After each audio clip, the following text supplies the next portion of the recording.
Makakaligtas na sana sila Lilet at Mer pero nahuli ulit sila. Sinabi ni Mer kay Lilet na iligtas na ang kanyang sarili pero ito namang si Mer ay mapapahamak.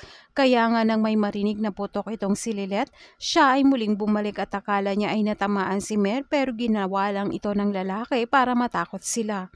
Muli ngang lumapit si Lilet kay Mer kaya magkasama na naman silang dalawa. Hindi nga magawang iwan na lang ni Lilet itong si Mer. Samantala, nag-iisip na ng paraan itong si Era kung paanong makakalikom ng 2 milyon para mabawi ang kanyang ina. Sinabi ni Bonnie na wala naman silang kasiguraduhan na kahit magbayad sila ay maibabalik pa ang dalawa. Si Tinang naman ay gumagawa na rin ng paraan at naghihiram na rin siya ng malaking halaga ng pera kila Lorena pero sinabi ni Constantino na wala silang pera na maipapahiram para kay Lilet. Sa dami nga ng nagawa ni Lilet sa kanila ay wala rin talagang pakialam itong sila Lorena sa kaligtasan ni Lilet. Gayunpaman, may isa namang naisip na paraan itong si Tinang at yon ang alam niyang makakatulong. Lumapit siya kay Patricia at sinabi niya na kailangan niya ng tulong para kay Lilet. Hindi alam ni Tinang na nagkamali siya ng paghingian ng tulong dahil alam niyang masaya si Patricia sa nangyayari kay Lilet. Nagawa pa ngang humingi ni Patricia ng isang kondisyon kay Tinang bago niya ito tulungan. Gusto niyang kainin ni Tinang ang food para sa kanyang mga alaga. Gagawin naman lahat ni Tinang para lang mailigtas itong si Lilet. Nang gagawin niya naman na ito ay pinigilan ni Trixie itong si Patricia dahil hindi na tama ang kanyang ginagawa. At sinabi ni Trixie na tutulungan nila si Lilet dahil kapatid niya pa rin ito. Ngayon nga ay mabait na si Trixie at concern na rin siya kay Lilet. Sa kabilang banda naman, binalaan ni Patricia itong si Era na kung papalampasin niya ang pagkakataon na ito na tuluyan ng mawala itong si Lilet sa buhay nila, mawawala ang kanyang mami sa kanya. Kaya pagtatanong naman ni Era na ano ang ibig sabihin nitong si Patricia. Dito na nga sasabihin ni Patricia ang totoo na itong si Lilet ay kapatid niya dahil si Ramir ay ama ni Lilet dahil nagkaroon ng relasyon noon itong si Mer at si Ramir. Nang malaman nga ito ni Era ay hindi siya makapaniwala at mas lalo siyang nagalit kay Lilet.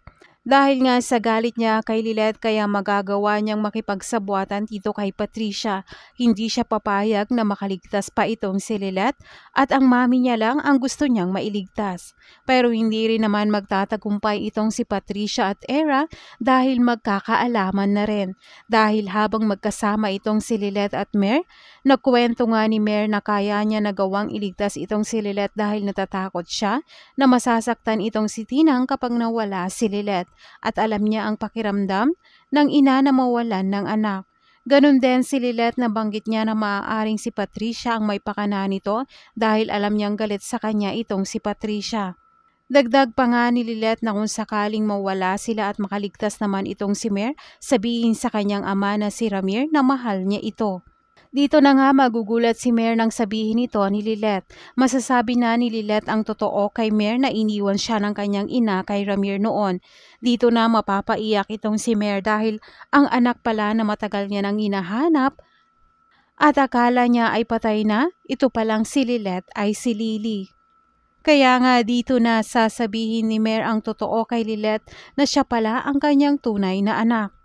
Kaya hindi rin makapaniwala itong si Lilet sa kanyang nalaman, pero magagawang magpatawad ni Lilet sa kanyang ina at magkakapatawaran na nga sila at nangako si Mer na gagawin niya ang lahat para mailigtas itong si Lilet dahil gusto niya na magkasama pa sila at gusto niyang bumawi sa kanyang anak. Kaya kahit nasabi man ni Patricia ang totoo kay Era, pero alam na rin naman ni Lilet at Mer ang totoo. Kaya nga hindi papayag itong si Mer na mawala na ulit si Lilet sa kanya at gagawa siya ng paraan para makaligtas silang dalawa. Yan ang dapat nating abangan sa Lunes sa Lilet Matiyas.